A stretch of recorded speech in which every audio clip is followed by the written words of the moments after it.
Я пам'ятаю вираз твого обличчя, коли ти повернувся з зачистки Ірпеня, Бучі і Гостомеля. Що тебе, військового зі стажем, найбільше там вразило? Найбільше вразило це, коли ми бачили розстріляних мирних людей, особливо картинка, коли дівчинка з зав'язаними руками розстріляна в голову була, а поруч мама лежала з зав'язаними руками, також розстріляна в голову. Тобто або на очах у дитини вбили, або на очах у матері вбили.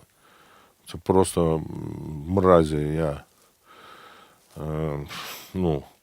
Другий момент, такий це не порівняно з цим, але я так заповажав собаку великий чорний. Бо видно, будинок такий, великий заможний будинок, і мішок з кормом стояв для собаки. І вона була застрелена перед воротами.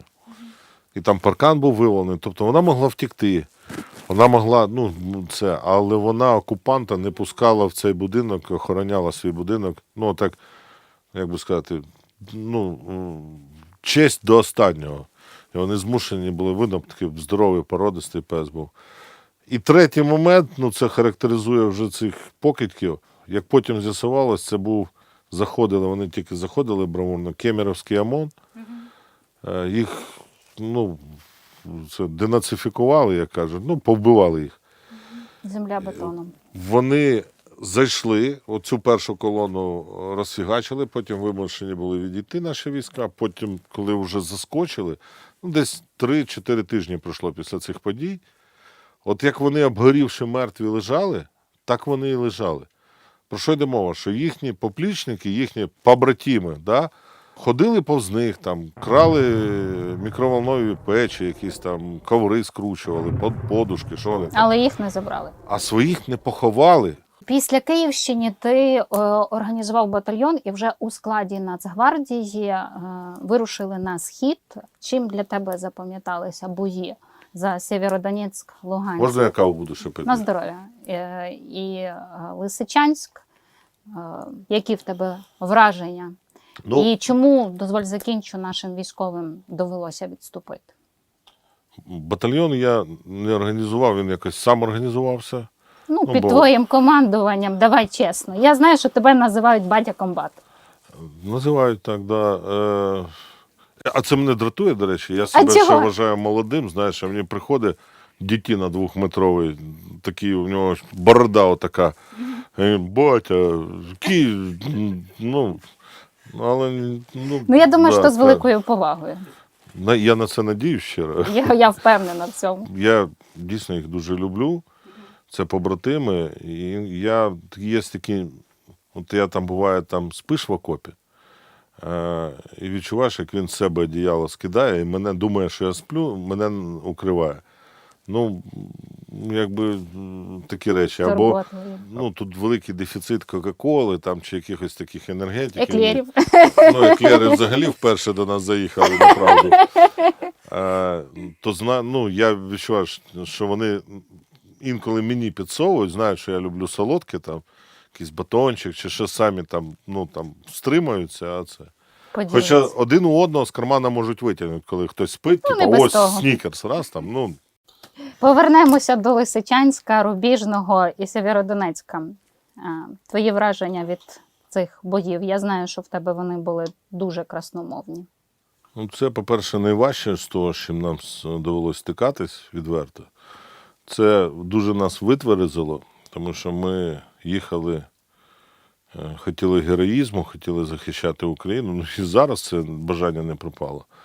Просто ми якось тоді їхали після якраз Ірпеня, Бучі, Гостомеля, коли ми гнали ворога, ми стикнулися, що нам треба бути в глухій обороні, що в нашої армії нічого адекватного немає тій навалі, яка є.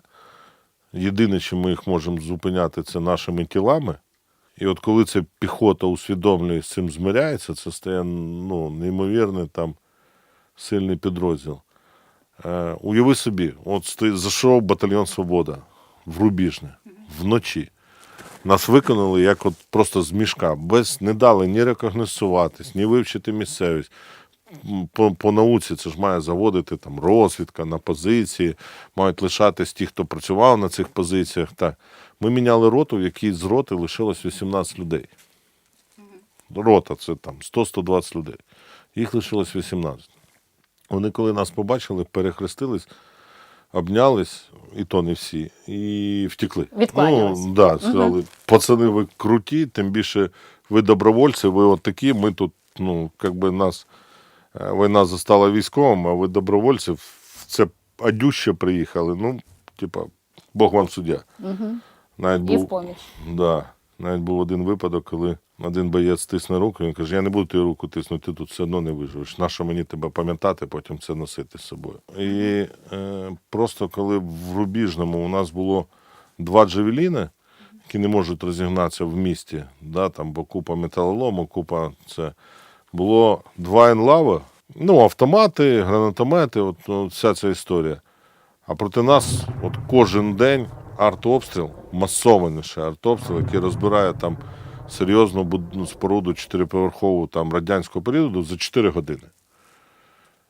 Ми міняємо позиції, вони розбирають. Ми потім в то звалище вже будівельного брухту забігаємо, підвали, вони там їдуть, не сподіваються. Вони ще живі, давайте викликаємо літаки на них. І оце там нон-стопом, буквально без передишки, без нічого. Купу поранених. Поранених вивозити можна тільки ночі, без фар.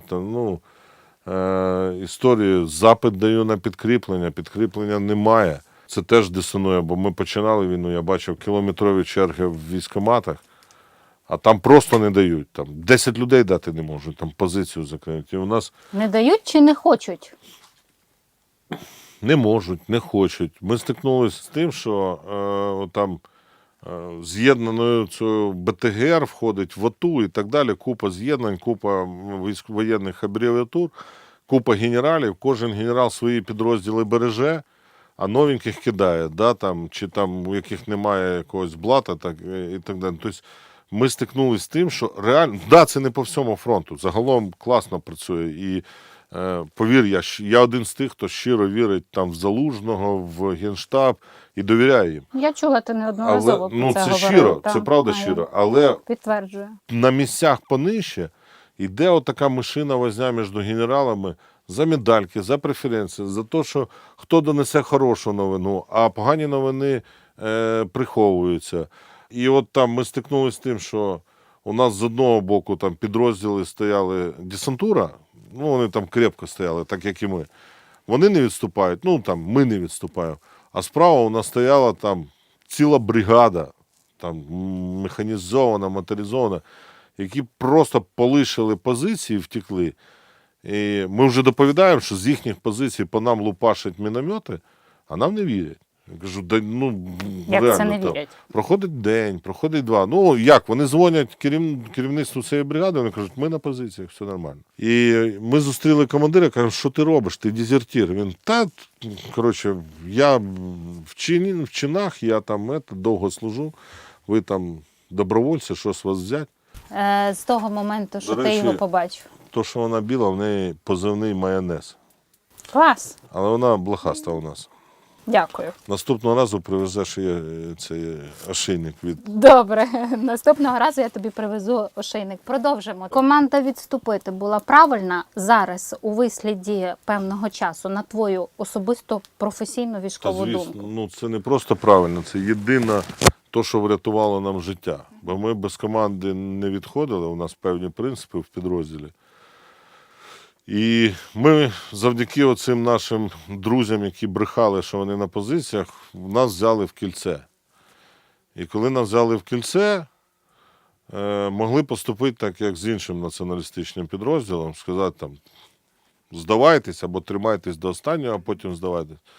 А нам дали команду на прорив, на відхід. Ми розробили певний план. І успішно його реалізували. Ні, він у нас не буває там чітко в армії все по плану, все пішло не так, як ми спланували. Але успішно. Да, але ми вийшли, може і завдяки тому, що набардачили там багато. Я тобі скажу, водії, які мали пробиватися на бронемашинах до нас, відмовились це робити.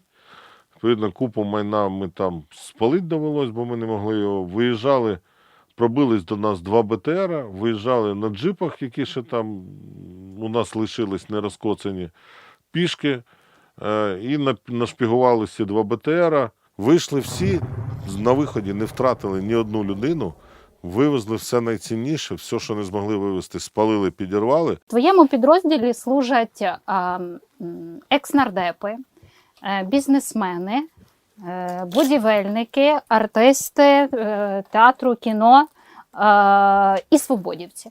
Як тобі вдається дотримуватися дисципліни? Тому що в моєму підрозділі служать справжні чоловіки. Перш за все. Я всім кажу, коли там неважливо, чи нардеп, чи там у нас і мільйонери там воюють, і прості хлопці. Ну як, вони не прості, просто простих професій. І коли ми там заходить розмова за це, я кажу, брати, ми там, де мають бути чоловіки українські сьогодні. Не більше, не менше.